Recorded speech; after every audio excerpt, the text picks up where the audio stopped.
আমি ব্যক্তিগতভাবে খুব আনন্দিত এবং অভিভূত যে ফ্রান্সে বাংলা এবং ফ্রেঞ্চ দুইটা মাধ্যমেই একটা নতুন গণমাধ্যম আগমন করতেছে আগামী 14 জুলাই। 14 জুলাইটা আসলে ফ্রান্সের জাতীয় দিবস এবং ফরাসি বিপ্লবের এক উজ্জ্বল দিন, উজ্জ্বলতম দিন। তো আমি সফলতা কামনা করি।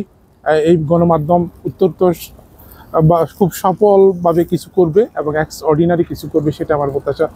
সেই সাথে সাথে যেটা বলতে চাই, ফ্রান্স প্রবাসীদের সুখ দুঃখ আনন্দ বেদনা, বিশেষ করে যে রুট লেভেলের যে প্রবাসীদের সংগ্রাম, একটা মানুষ এই দেশে আসে, যখন আসে তার কিছুই থাকে না, শূন্য হাতে আসে অনেকেই। সেখান থেকে শুরু করে আস্তে আস্তে সে একটা পর্যায়ে সে নিজেকে স্টাবলিশ করে, নিজের পরিবারকে স্টাবলিশ করে, রাষ্ট্রকে সে রেমিটেন্স পাঠায়, একটা অবদান রাখে। আমি এই নতুন গণমাধ্যম ফ্রান্স ট্রিবিউনের কাছে আমার প্রত্যাশা থাকবে এই প্রবাসীদের সুখ দুঃখগুলা একদম রুট লেভেল থেকে তারা তুলে আনবে। যে অনেক সম্ভাবনা রয়েছে বাংলাদেশের জন্য, ফ্রান্সের ইউনিভার্সিটিগুলোতে অলমোস্ট পড়াশোনা ফ্রি, এই মেসেজগুলা বিশেষ করে ফ্রান্স একটা আমাদের জন্য খুবই সম্ভাবনাময়ী একটা দেশ।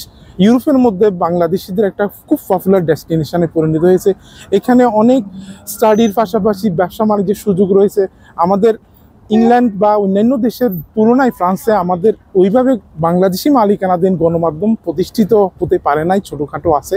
কিন্তু প্রত্যাশা থাকবে আমাদের দীর্ঘদিনের যে অপূর্ণতা আছে, সেই অপূর্ণতাটা ফ্রান্স ট্রিবিউন পূরণ করবে। এবং এই বিসিএফ এর পক্ষ থেকে শুভকামনা।